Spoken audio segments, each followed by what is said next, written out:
the past 25 years, the Dallas Cowboys have cast giant shadows over the National Football League. Shadows shaped as much by style and substance as by victory.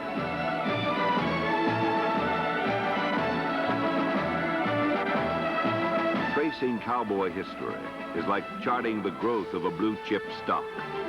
It has been a steady rise marked by stability in the front office and on the field. This long line of silver and blue has produced a lineage of players who seem to hand down championships to one another like members of a family passing down clothes they had outgrown. And in their silver season, the Dallas Cowboys are a team whose future appears as bright as its past.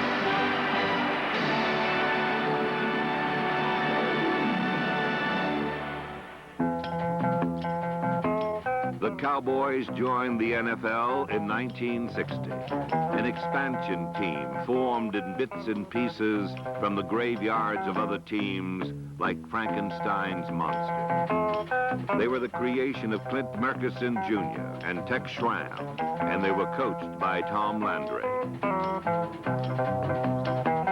Shooting for the stars was just a dream. So for obvious reasons, their eyes were earthbound, not heavenly. The Cowboys played their first game against the Steelers. They fought hard but lost 35-28 and finished 1960 without a victory. On September 17, 1961, the Cowboys faced the Steelers again and won their first league victory, 27-24. From the beginning, the Cowboys isolated weakness, then exploited it.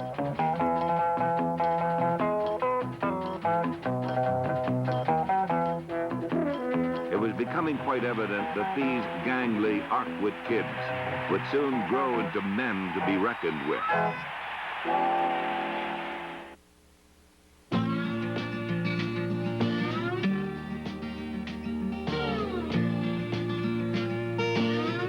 For 6 years, the Cotton Bowl was a home of losers. The Cowboys were charming and entertaining hosts who threw a good party, but in the end, the place gets wrecked and everybody leaves with a headache. The turning point of the franchise came in 1965, when so many bitter defeats took its toll on Tom Landry.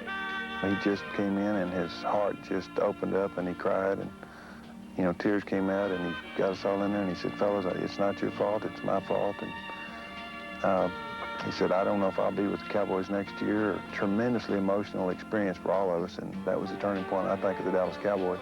From then on, the Cowboys have been in the playoffs all but 1 year. When things go tough, the team has the confidence that he will have whatever is necessary for the team to win, and therefore they keep playing, whether it's in a single game or whether it's the season. They have the total confidence that in the end, they'll win. The Y man's breaking outside, see? There's no use to send him out. Yeah. Just tell him to slow block, see? Right. And that way you have no key for hotness. You call, for example, 57 pop, wing down and in, there won't be a soul in there. Okay. You know, when he breaks in, because that whistle will have to dog him all the way. Landry always had the plan, and finally in 1966, he had the men to carry it out. Behind players like Bullet Bob Hayes, the Cowboys blazed to their first winning season.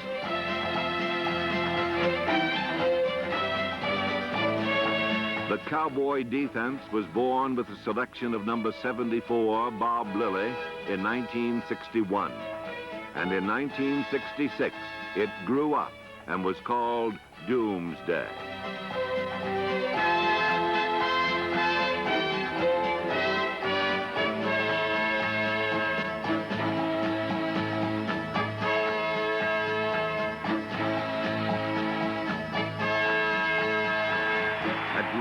The Cowboys were a balanced team, one which captured its first Eastern Conference title and earned the right to play the powerful Green Bay Packers for the NFL championship.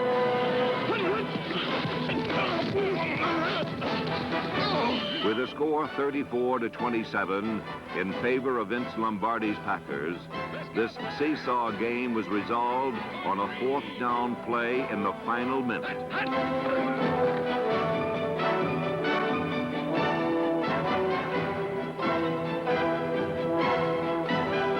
This heartbreaking loss was the first link in a chain of crushing defeats. None was more brutal than the 1967 title game in frigid Green Bay, when another NFL championship was decided on the final play.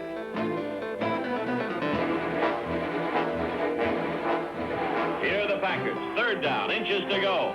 To Bader. 17-14. Cowboys out in front. Packers trying for the go-ahead score. Starr begins the count. Takes the snap. He's got the quarterback sneak, and he's into the touchdown. And the Green Bay Packers are going to be world champions. For 4 seasons, the Cowboys were sarcastically called next year's champion, a slur that stuck until 1970, when they defeated the San Francisco 49ers for their first NFL title. Boy, it feels, you can't imagine how it feels, because you never suffered with us like we suffered, you know, in those losses in the last 4 years. It's a great reward for these fellows who worked so hard to get The Cowboys galloped into the 70s, a decade that saw them win more games and play in more Super Bowls than any team in pro football. In 1971, they left the Cotton Bowl for Texas Stadium, a suitable house of champions. In this sparkling new facility, they won their second straight NFC title, and in New Orleans, their first World Championship against the Miami Dolphins in Super Bowl VI.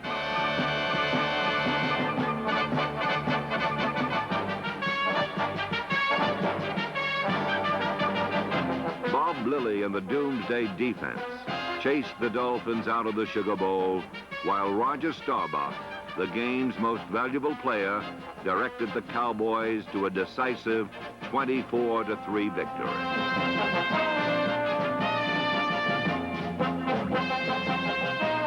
The Cowboys' assault on the summit of pro football began in 1960 with few footholds and many pitfalls. Now, on January 16, 1972, they were finally kings of the mountain.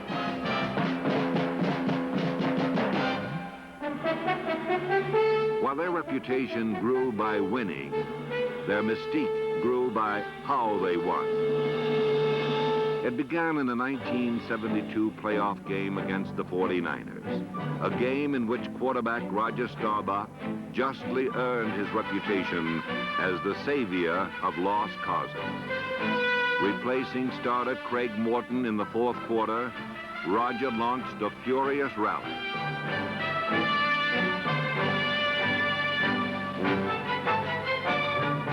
Billy Park's touchdown made the score 28-23, and with only 52 seconds left, Staubach climaxed the comeback with a touchdown to Ron Sellers.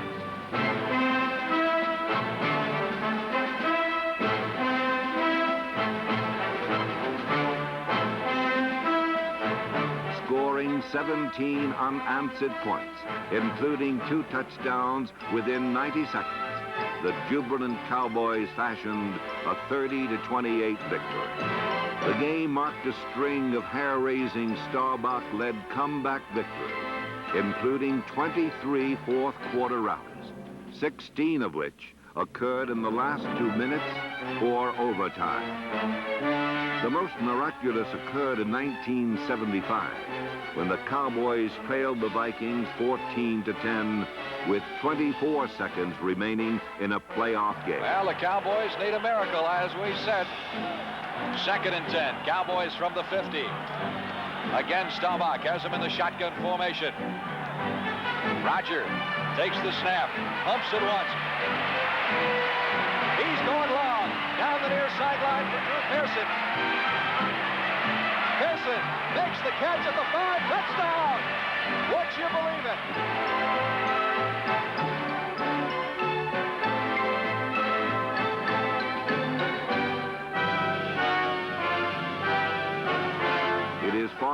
remembered in Dallas and around the country as the Hail Mary Pass.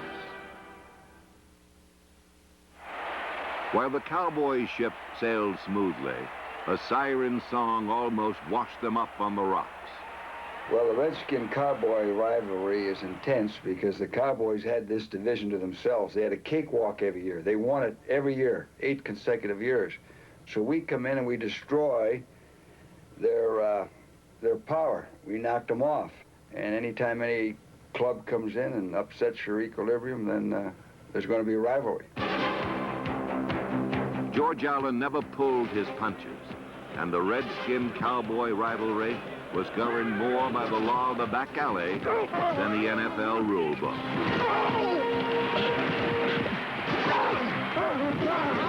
It was a hit-and-run rivalry, littered with more wrecks than the San Diego freeway.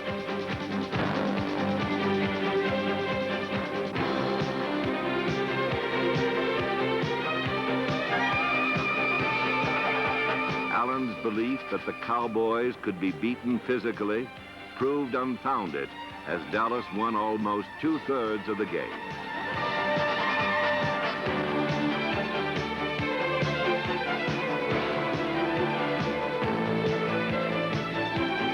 The most bizarre sidelight of this rivalry was the 4 touchdowns scored by Cowboy defensive tackle Larry Cole, number 63. Kruzak has it. No blitz coming. He is hit. The ball is intercepted by Larry Cole. Here's the Cowboys defensive tackle with a touchdown. Larry Cole has done it again.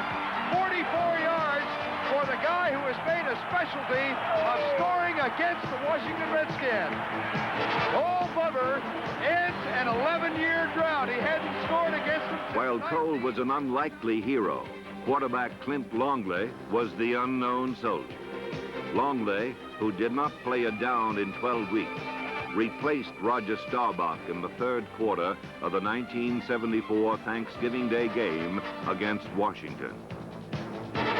He passed for over 200 yards in less than a half, then won the game with less than a minute to play.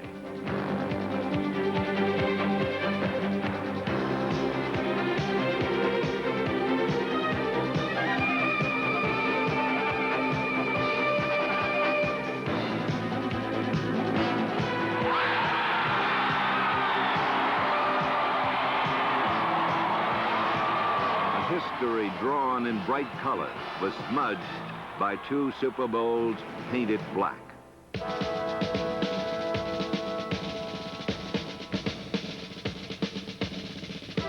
The Cowboys lost twice to the Steelers, the cruelest coming in Super Bowl 13. Roger back to throw, has a man open in the end zone, caught, touchdown, dropped in the end zone. Jackie Smith all by himself. Oh, bless his heart, he's got to be the sickest man in America. He was so open. The Cowboys appeared in a record 5 Super Bowls in the 70s, and Super Bowl 12 was aptly called Doomsday in the Dome.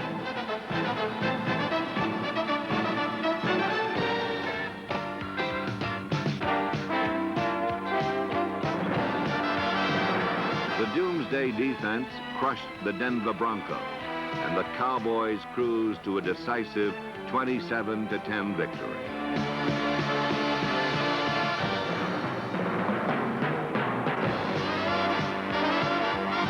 Roger goes deep across the middle, way downfield, and Butch Johnson caught, touchdown! A sensational diving catch by Butch. Super Bowl 12 was another exclamation point in a history punctuated by victory. From 1966 through the 1970s, the Cowboys enjoyed more victories than any other team in the NFL. But if years of excitement could be distilled, they would boil down to the last regular season game of 1979. A minute 1 left in the game. This is an all-timer. Cowboys at the Redskin 33. 2nd down 10. Trailing by 6 points. From the shotgun. Staubach has time, throws, caught.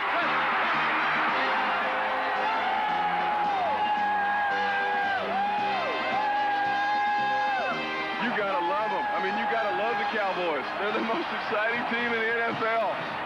They can pull it out. 42 seconds left in the game. Redskins lead by 6.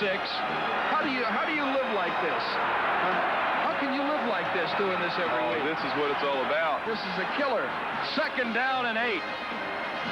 From the 8-yard line. No shotgun this time. Staubach throwing in the end zone. Tony Hill! Touchdown! Tony Hill! Oh, the stadium goes wild. Charlie Waters goes wild. The Cowboys have won the East. The Cowboys have come from behind twice. Unbelievably. The Cowboys vaulted into the playoffs for the 13th time in 14 years. But it was the last hurrah for Roger Staubach in Texas Stadium. The system was successful before me. It's been successful in the 70s with me, and it'll be successful without me. The system is not impersonal at all. When you hear the word system, it's a bunch of people that know what they're doing. All the way from Clint down to Tex, who really runs the ball club, and of course the nuts and bolts of the Dallas Cowboys is a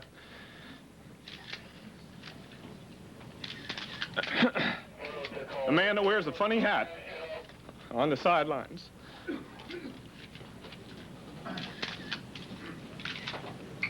I wasn't going to do this, but Tom Landry is the nuts and bolts, and I appreciate him. I appreciate my teammates through the years, because I'm one that's been successful in this system. It's been a lot of good ones. And there'll be many more good ones. But I thank the Cowboys, and I'm retired. The king was dead, and many believed the kingdom would also perish. But in 1980, Prince Charming stepped into the Cowboy huddle and wrote a fairy tale finish to a playoff game in Atlanta. Trailing 27-17 late in the 4th quarter, Danny White waved his magic wand and the Falcons disappeared.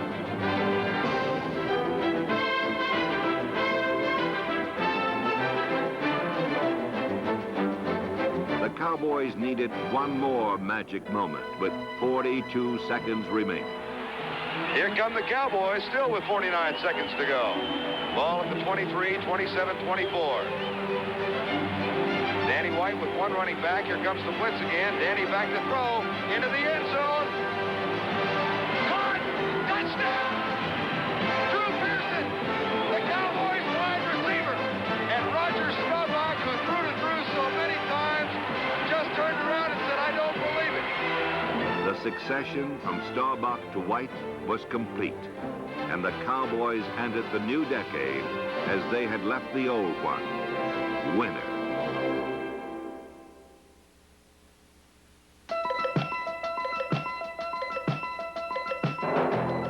The sun never sets on the Dallas Cowboy empire. The Lone Star is emblazoned across the United States, the symbol of the team America took to its heart.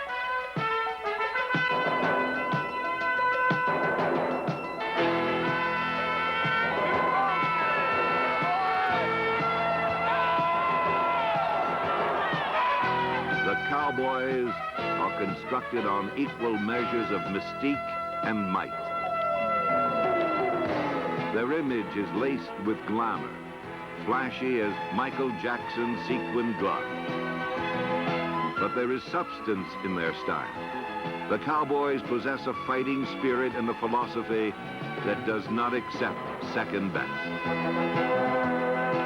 On the road, the Cowboys never travel alone. They are the most popular team in pro football.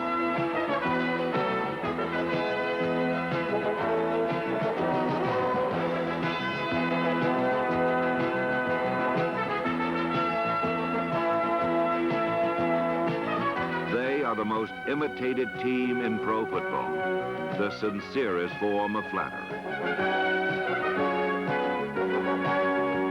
They appear on national television more than any other team, with ratings that rival the Ewings of Southport. There is no middle ground on where people stand on the Dallas Cowboys.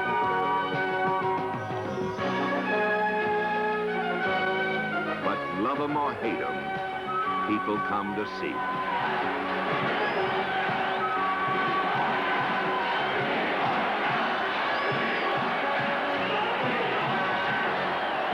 What foes get is not necessarily what they want. An offense that is a flash dance of razzle-dazzle, where the quickest path to 6 points is not necessarily a straight line.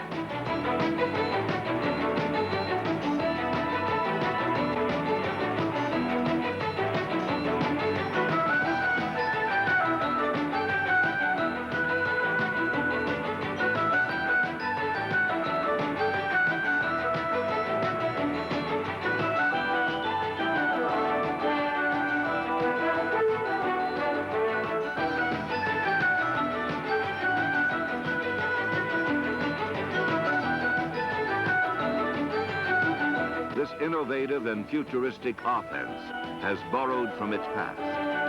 The spread formation was employed by the Cowboys in the early 60s, more as a surprise play than as a staple of their attack.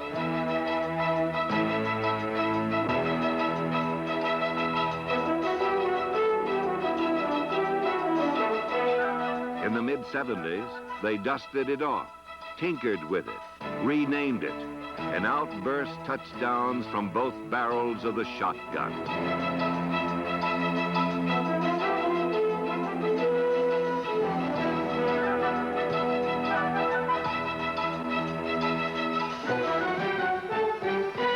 An inventive offense fit hand in glove with a creative defense. The Cowboys pioneered a unique formation called the flex. It has been the bread and butter of a defense that beat the stuffing out of their opponents, and Doomsday became a unit worth cheering about. Let's go, Harvey! Big down! Come on, don't get out! Come on, D!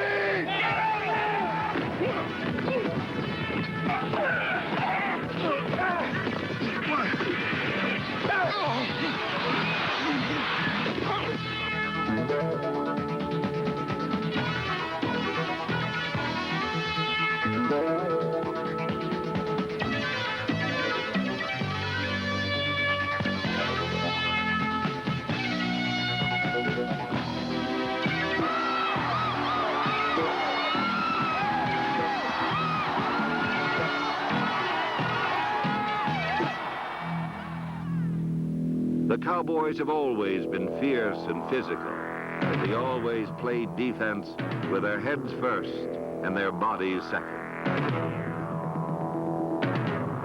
From their inception, the Cowboys developed a core of intelligent players at linebacker, a position that has traditionally been manned by men swift and mobile.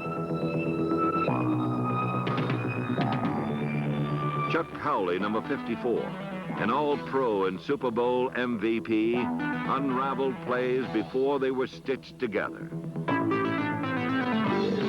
No one stood his ground at the collision point better than Leroy Jordan, number 55. Bob Brunick, number 53, took over from Jordan and became a Pro Bowl player. This tradition of excellence extended to the last line of defense, the secondary, a unit whose first superstar was Mel Renfro, number 20. Renfro, the Cowboys' all-time leading interceptor, and All-Pro Cornell Green were the cornerstones of Doomsday in the mid-60s and early 70s. The next generation was headed by All-Pro safeties Cliff Harris, number 43, and Charlie Waters, number 41. The present and future resides in free agent to All-Pro sensation Everson Walls, number 24. The anchor of Doomsday has always been the defensive line. Here, faces change, but the results remain the same. At this position, the Cowboys reload, not rebuild. And from Bob Lilly to Randy White, one All-Pro has followed another on the front four. George Andre was an imposing defensive end, but he played in the shadow of Bob Lilly, number 74. Mr. Cowboy was an All-Pro 11 times, and the Cowboys' first Hall of Fame. The most ferocious pass rusher was Harvey Martin. Number 79 led the Cowboys in sacks for an amazing 10 straight years. Martin could freelance because 6'9" Ed Too Tall Jones took care of the run.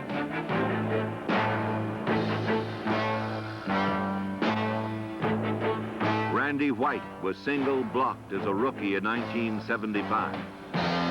That folly induced double, then triple teams. But like the postman, nothing kept the manster from his appointed round.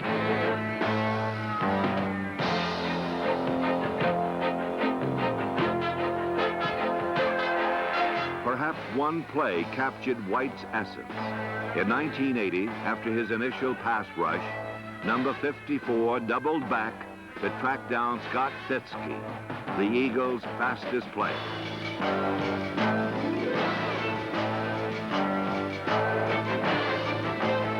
Randy White is a hunter, and teammates made a career scavenging the remains of his hits.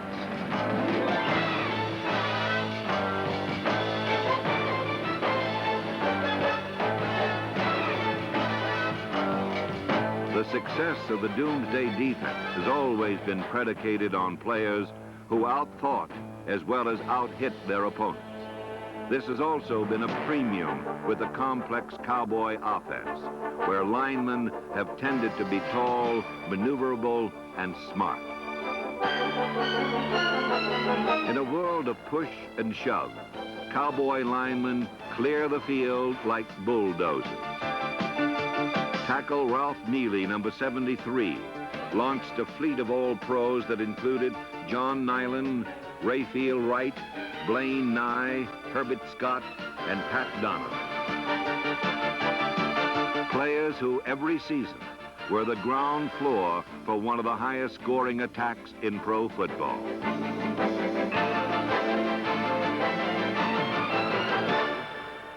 The Cowboys have been blessed at quarterback throughout their history.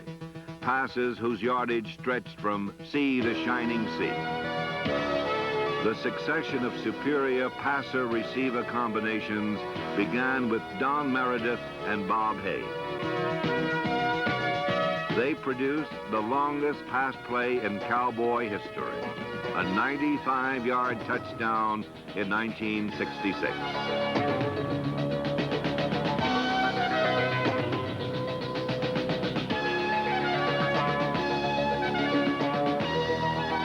Roger Staubach to Drew Pearson coupled captain comeback with the team's all-time leading receiver.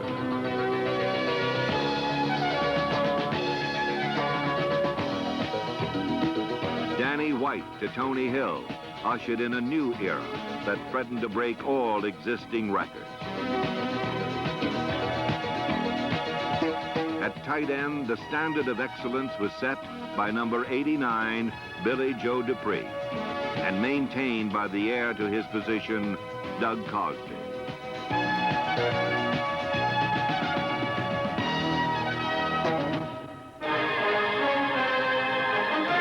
There was a royal succession at running back that began with Don Perkins.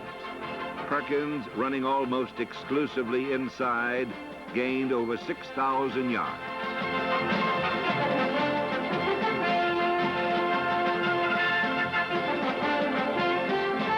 His successor was Gutty Walt Garrison, one of the most punishing runners of his time. As Perkins begat Garrison, Garrison begat Robert Newhouse, a player who used his body like the business end of a torpedo.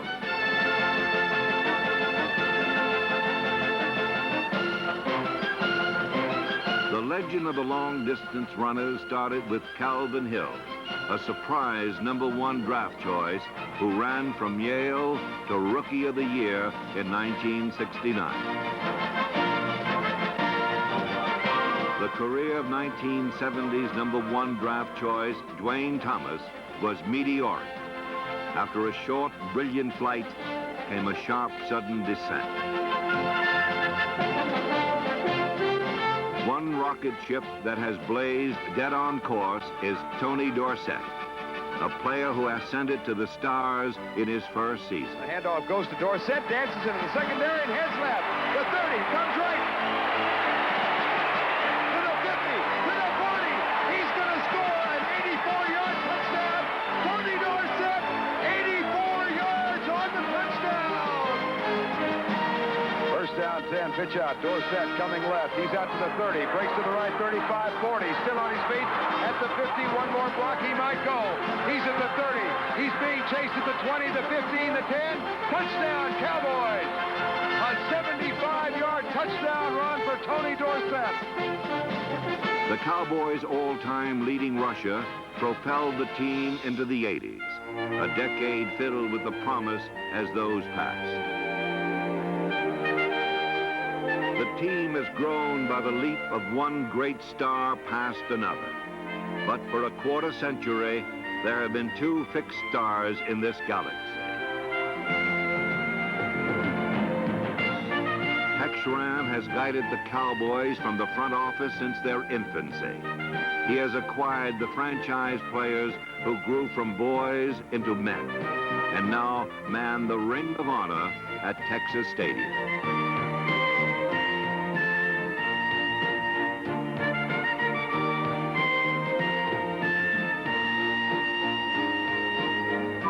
The man who turned the men into champions is Tom Landry.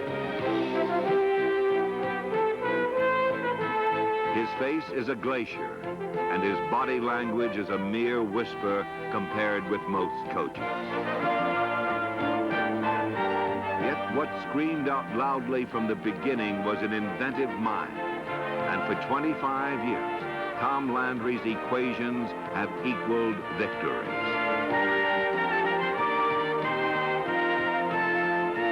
As the seasons passed, he grew as a man and as a coach, becoming the second winningest coach in NFL history. Now at age 60, Thomas Wade Landry is the master of all he surveys.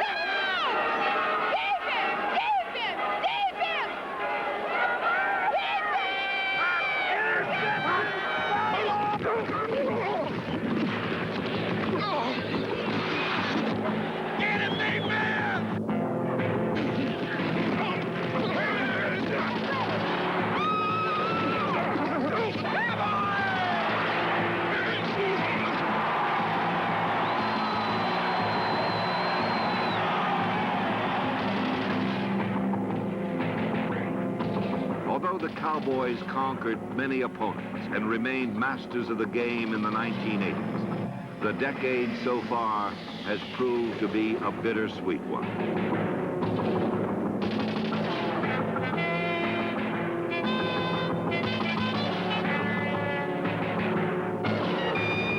For 4 years, they reached the playoffs, only to see crushing defeats deny them a chance for another Super Bowl championship.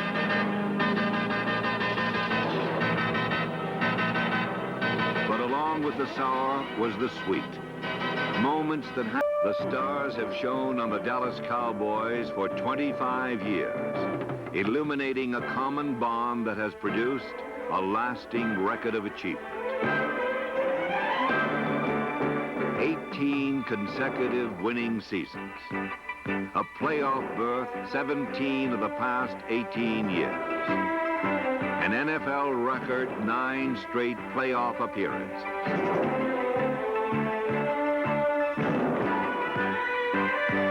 But the joy is not in what has been, but what is going to be. In this silver season, new ownership headed by H.R. Bum Bright and Tex Schramm brim with plans for the future, more ambitious than ever. Plans that will continue to drive the Dallas Cowboys to shoot for the stars.